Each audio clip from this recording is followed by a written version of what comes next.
Olá, meu nome é Hugo Gico Montenegro, seja bem-vindo.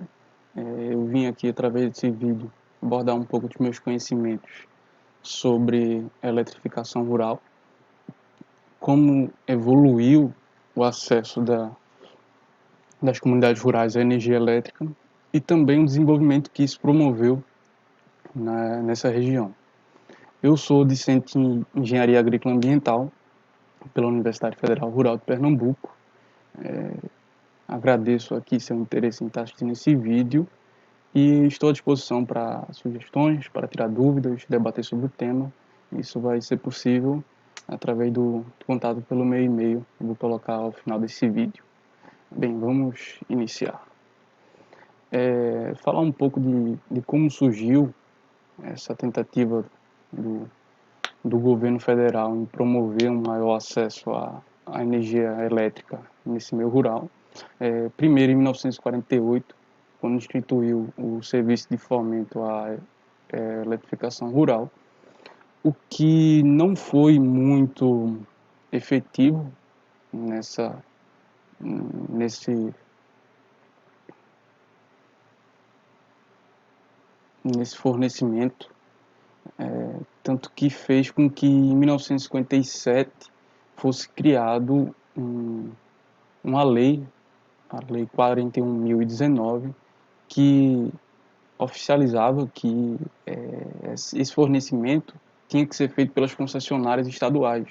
Então, cada concessionária tinha que fazer o fornecimento para a sua região. E ainda assim, não foi algo que realmente fez uma diferença nesse acesso. As comunidades rurais ainda se encontravam muito sozinhas nessa situação. Foram medidas tímidas, vamos dizer assim. E só a partir de 1970 foi que realmente começou a ter medidas eficientes para promover esse acesso, esse maior acesso. Primeiro, com o que foi considerado o marco inicial da eletrificação rural no Brasil, o PNR-1, Plano Nacional de Eletrificação Rural de Cooperativas, promovido pelo Ministério da Agricultura. Só foi possível porque teve grande incentivo do órgão financiador, que era o Banco Interamericano de Desenvolvimento, o BID. 50% do financiamento foi feito por ele, e também porque grande parte, 18% desse financiamento era feito pelos próprios usuários. Então, o usuário tinha que pagar por toda a infraestrutura que estava envolvida nesse fornecimento de energia elétrica. Em 1976, o Departamento de Eletrificação Rural da Eletrobras conseguiu promover 117 mil ligações. Isso foi possível porque, ainda assim, tinha grande parte de porcentagem de financiamento pelos próprios usuários, em torno de 17%, perdão, 48% era feito era em conjunto pelas concessionárias e pelos usuários, e os outros 52% eram feitos pela própria Eletrobras, que tinha um fundo de reserva global dentro do próprio órgão. Houve uma segunda etapa do Plano Nacional de Eletrificação Rural, em 1978 a 81, que promoveu em torno de 74 mil ligações. Uma terceira etapa, em 82, que promoveu em torno de 4.400 ligações. Em 1994, o Ministério de Minas e Energia criou o PRODEM, um plano que vinha com uma iniciativa diferente, algo que previa a implantação em grande escala de energia elétrica na zona rural por meio de fontes renováveis. Então, o que era muito interessante, já pensando no aspecto, não só no aspecto ambiental, mas também na dificuldade que estava sendo até então o acesso à energia elétrica pelo tanto o produtor rural como as famílias da zona rural, né? Por se tratar de comunidades muito difusas, longe de centros urbanos, longe de centros de distribuição. Então, isso fazia com que fosse compreensível aquela medida mais pontual naquele local, então com placas fotovoltaicas, que era o que pretendia o programa, como também energia eólica, e muitos locais são ricos em incidência solar, então assim, isso fazia total sentido essa implantação desse projeto, mas eles não conseguiram atingir as metas, eles só conseguiram fazer 9.000 ligações, e assim, e uma prova de que esse projeto não foi um grande sucesso é que até hoje existem essas placas voltaicas guardadas nos prédios governamentais. Recentemente houve até uma lei, uma aprovação para que elas fossem redistribuídas à população. Em 1999, já próximo à virada do século, foi que teve o primeiro passo verdadeiro nessa tentativa de promover esse acesso à grande população rural no Brasil, que garantiu 680.000 ligações através do Programa Nacional de Eletrificação Rural, Luz no Campo. Em 2000, o censo do IBGE escancarou como esse déficit era grande. Ainda tinham 2 milhões de famílias, em torno de 10 milhões de pessoas na zona rural sem energia elétrica, mesmo depois de todas essas medidas governamentais. E isso tinha, assim, muitos motivos, né? Como eu falei, acho que o principal deles era a necessidade que o usuário teria que pagar por essa infraestrutura, algo muito complicado para as comunidades rurais que são pobres. Então, por exemplo, muitas dessas comunidades são localizadas em regiões de baixíssimo índice de desenvolvimento humano, o IDH, que sofrem de fome e que não teriam condições de pagar por esse acesso. Aqui eu coloquei uma foto de um exemplo de um sistema implantado pelo Prodem em São Paulo. Aqui está falando um pouco disso que eu falei, dos motivos que causavam esse déficit de acesso, né, na zona rural à energia elétrica. A participação financeira, fora isso, ainda tinha uma grande taxa tributária, a distância das comunidades dos centros urbanos, e isso, assim, fez com que houvesse uma corrida contra o tempo do governo federal para realmente mudar essa situação. E em 2002 foi criada a Lei 10.438, que obrigava a universalização desse acesso. Mas ainda assim era de uma forma muito lenta, tanto que as metas de universalização eram até 2015, ou seja, levaram 13 anos para atingir essa universalização. E por conta disso, em 2003 foi criado o programa Luz para Todos, que planejava atingir essas metas em 2008, através do decreto 4.873. Mas esse programa, que visava corrigir os erros da lei de universalização de acesso, também tinha seus erros. E isso, assim, isso foi escancarado, isso foi visto ao longo da implantação do programa. Porque esse programa ele não previa o aumento dessa necessidade de implantação ao longo de sua implantação. Foi estimado que em torno de 1.300.000 famílias, houve essa demanda dessa quantidade de famílias ao longo do programa. Então eles não planejaram que fosse haver essa demanda decorrente de volta de pessoas que tinham migrado para fora do campo, que viram que essa chegada da energia elétrica estava promovendo desenvolvimento, estava promovendo perspectiva de futuro,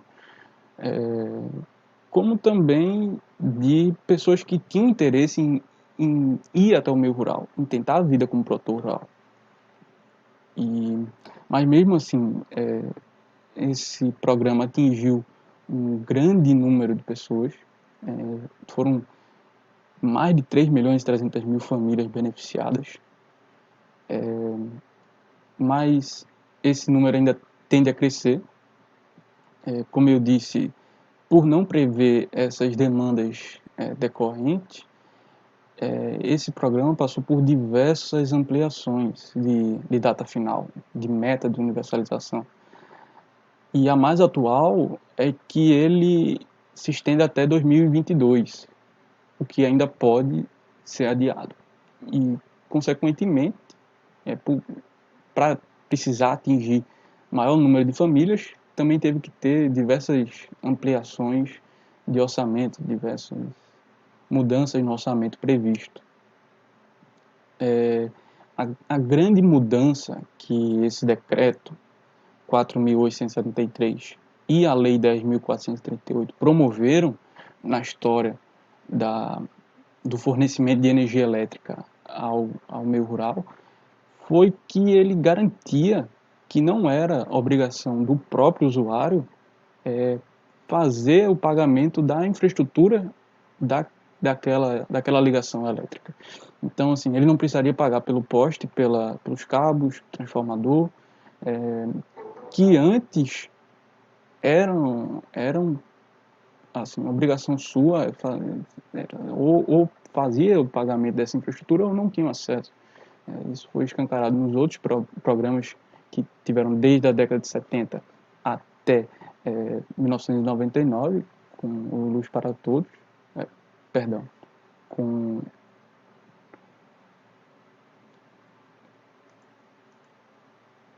o Luz no Campo, e outros programas menores, claro, tiveram alguns programas estaduais em Pernambuco, Paraná, que conseguiram promover alguma parte desse acesso, mas outros que só os grandes proprietários, os latifundiários conseguiriam. Programas desenvolvidos pelo Banco do Brasil, por exemplo, que promoveu 1.000 ligações, mas 100% do financiamento era feito pelos próprios usuários. E esse sucesso do programa Luz para Todos, ele, por ser deficitário, ele mostrou que em 2016 ainda existiam 207.000 famílias, em torno de 30.000 delas em comunidades difusas, sem acesso à energia elétrica. Isso dentro do meio rural. Então, mostra que ainda tem muito a caminhar, muito a avançar para garantir esse acesso. Aqui mostrando um pouco de como é essa grande distância das comunidades rurais a centros urbanos. Isso aqui é em Pesqueira, Pernambuco, uma imagem aérea que eu peguei do Google Earth. Como também a distância entre cada uma delas. Então, isso eleva muito o custo. E você imagina que esse custo inicialmente tinha que ser bancado pelo próprio usuário, que muitas vezes vive em situações precárias. É uma situação complicada.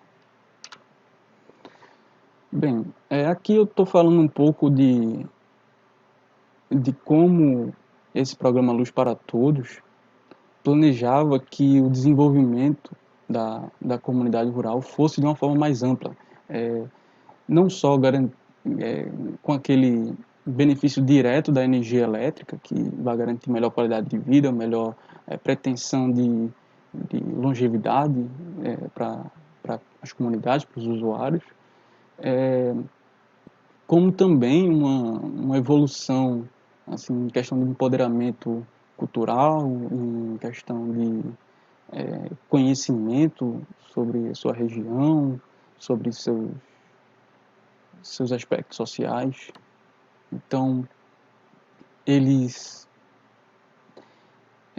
o programa ele previu diversos programas sociais e culturais, entre eles telecentro comunitário, que em parceria com a Eletrobras, ela ele promoveu diversas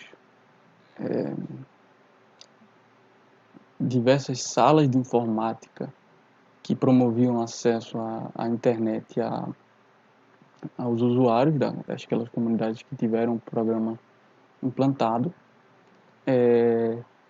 Bibliotecas rurais Arca das Letras, que garantia que aquelas comunidades teriam um incentivo à educação maior, um acesso a livros grande também. Rádios comunitárias, que estava sempre ali divulgando aspectos culturais das comunidades, com manifestações culturais, artísticas, folclóricas, também de preservação de valores e tradições culturais. E também, muito importante, foram criados os Centros Comunitários de Produção, CCP.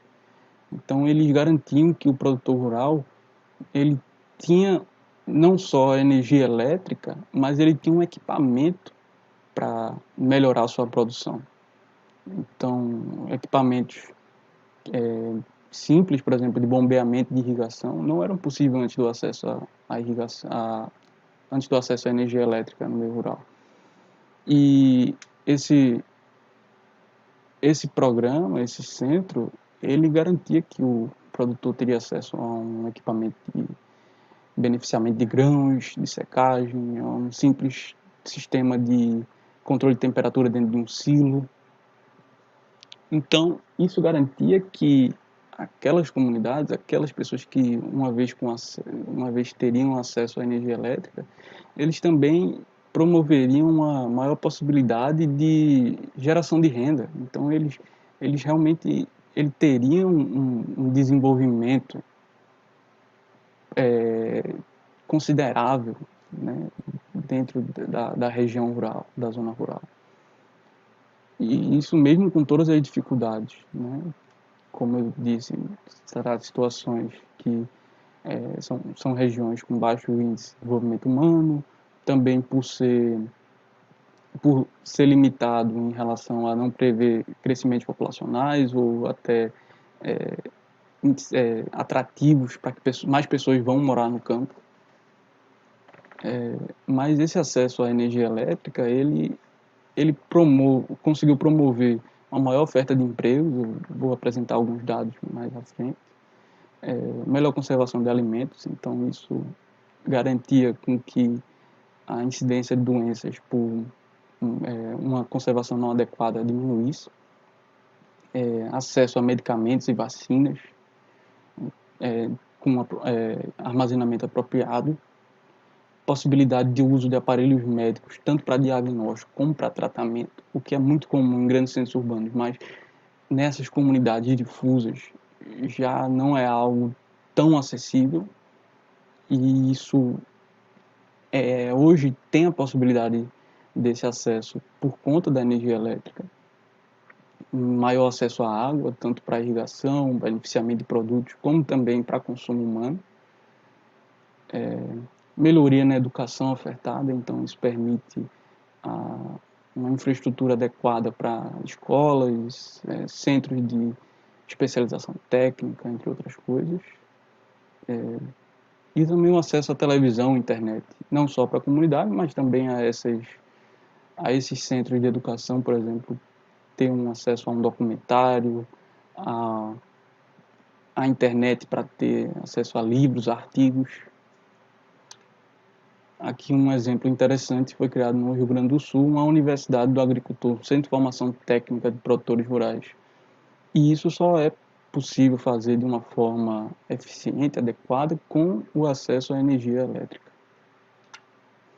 Aqui alguns dados de como essa melhoria chegou para a zona rural com energia elétrica, em questão de qualidade de vida, tanto no conforto, como também em segurança, em acesso à saúde e educação. Então, houve uma estimativa de que 93% melhora de qualidade de vida para essas comunidades rurais após o acesso à energia elétrica, 56% em segurança, em oportunidade de trabalho. Então, 60%, 64% em atividades escolares durante o dia, 51% em atividades escolares durante a noite, e saúde também, o mais importante. Aqui um exemplo do acesso do produtor rural à energia elétrica. Outro aspecto muito importante é os benefícios que isso trouxe para a mulher do campo, a mulher da zona rural. Então, isso promoveu uma maior integração dela à atividade produtiva. Então, trouxe em torno de 244 mil mulheres para o dia a dia dessas atividades produtivas, para geração de fonte de renda, questão de aumento de segurança, a partir do momento que você promove um acesso a posto de saúde, a uma delegacia com boa infraestrutura, até luz nas ruas. Então, trouxe segurança a 2.500.000 domicílios e também o acesso adequado à educação. A estimativa é que 309 mil mulheres tiveram acesso a um início ou a um retorno de estudos. E aqui um censo, um esquema que mostra a evolução entre o censo 2000 e o censo 2010 do acesso à luz, à energia elétrica, em território nacional, não só da energia elétrica no meio rural, mas de uma forma geral no Brasil, 71% no censo 2000 e 92% no censo 2010. Mas ainda há muito a caminhar, visto que, como foi estimado em 2016, eu citei pelo Ministério de Minas e Energia, que ainda existem em torno de 200 mil famílias sem esse acesso. Aqui alguns materiais que podem trazer um maior conhecimento sobre o tema: Revista Brasileira de Energia, o novo modelo do setor elétrico brasileiro, eletrificação rural. Algumas referências que eu utilizei para a elaboração desse estudo, incluindo artigos, leis, resoluções, site da Eletrobras, Ministério de Minas e Energia, Ministério da Agricultura. Bem, eu agradeço a vossa atenção. Aqui está meu e-mail para contato, gico55@gmail.com, e até a próxima.